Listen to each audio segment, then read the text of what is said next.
Hello viewers, আজকে যে মুভির গল্প আপনাদের শোনাতে চলেছি তার নাম হলো কুইন। মুভির গল্পের শুরুতে 24 বছর বয়সী নর্মভদ্র স্বভাবের এক পাঞ্জাবি মেয়ে রানীকে দেখানো হয়, যার বিয়ের মেহেদি উৎসব চলছিল। রানীর বিয়ে ঠিক হয়েছে বিজয়ের সঙ্গে, কিন্তু মেহেদি উৎসবের সেই দিনই বিজয় রানীকে এক জায়গায় ডেকে পাঠায় কিছু গুরুত্বপূর্ণ কথা বলার জন্য। রানী সেখানে পৌঁছালে বিজয় রানীকে বলে ব্যবসায়িক কাজে বিজয় দেশ বিদেশ ঘুরে বেড়ায়, সেজন্য তার লাইফ স্টাইলে অনেক পরিবর্তন এসেছে। সে আর এখন আগের বিজয় নেই, যখন তারা দুজন দুজনকে পছন্দ করেছিল ও ভালোবেসেছিল। বিজয় এখন অনেক বেশি ওপেন মাইন্ডেড, কিন্তু সে জানে রানী এখনও তেমনই রয়ে গেছে। সে ততটা আধুনিক হতে পারেনি। তার মতে তাদের দুজনে এখন আর মিলবে না। সে রানীকে বিয়ের জন্য মানা করে দেয়। রানী বিজয়কে অনেক বোঝাতে চায় তাকে বিয়ে করার জন্য। তাছাড়া রানীর পরিবার সমাজকে কী মুখ দেখাবে, কিন্তু বিজয় কথা না বাড়িয়ে সেখান থেকে চলে যায়। বাসায় গিয়ে রানী কান্নায় ভেঙে পড়ে। এর মধ্যে রানীর পরিবারও বিষয়টি জানতে পারে, তারাও ভীষণ ভেঙে পড়ে। রানী এতটাই শক্ট হয় যে পুরো একদিন নিজেকে রুমে লক করে রাখে, আর মনে করতে থাকে কিভাবে তার আর বিজয় দেখা হয়েছিল এবং তারা প্রেমে পড়েছিল।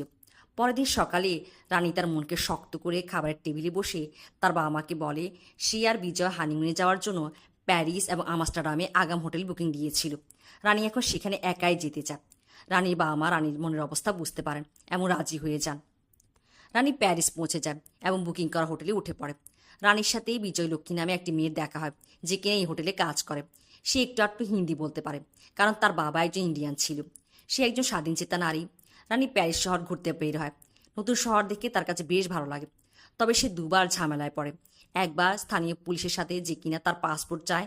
সেই মুহূর্তে রানীর কাছে পাসপোর্ট থাকে না। রানী তাকে হোটেল পর্যন্ত নিয়ে আসে। এই যাত্রায় বিজয়লক্ষ্মী রানীকে বাঁচিয়ে দেয়।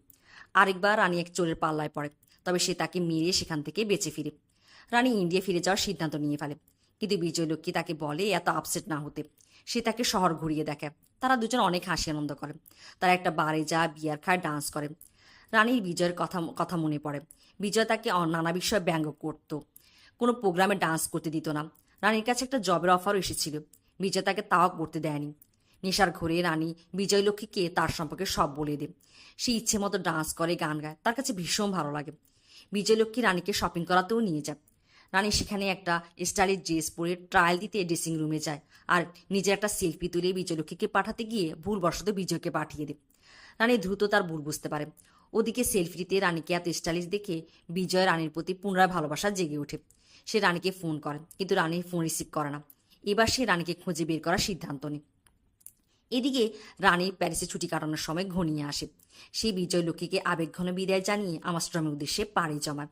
কিন্তু আমস্টারডাম পৌঁছে রানী দেখে যে হোস্টেলের রুমটিতে বুকিং দেওয়া হয়েছিল সেখানে আরও 3জন পুরুষের সাথে তাকে শেয়ারে থাকতে হবে।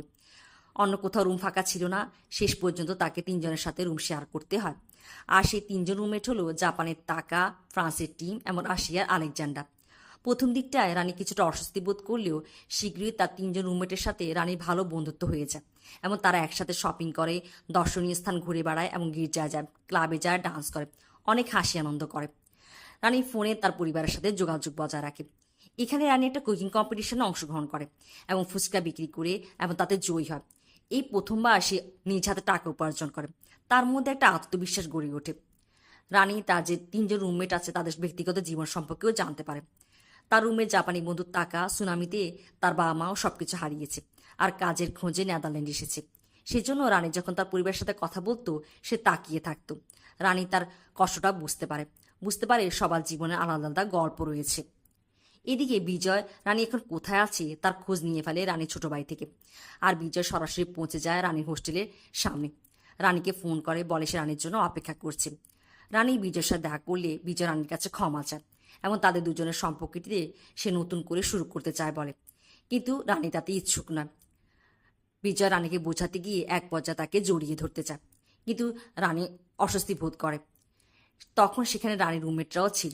তারা এসে বিজয়কে বাধা দেয়। তাদের সাথে বিজয় ঝগড়া লেগে যায়। রানী বিজয়কে তখনকার মতো সেখান থেকে চলে যেতে বলে এবং বিজয় চলে যায়। আমস্টারডামে রানীর ছুটি শেষ হয়ে আসে। তারা সবাই হোস্টেল ছেড়ে চলে যাবে। সেজন্য তাদের রুমমেট ফ্রান্সের টিম একটা কনসার্টে যাবার টিকিট নিয়ে আসে সবার জন্য। কিন্তু রানী সেখানে না গিয়ে বিজয়ের সাথে দেখা করার এবং তাদের ভবিষ্যৎ নিয়ে আলোচনা করার সিদ্ধান্ত নেয়। রানী বিজয়ের সাথে দেখা করতে আসে।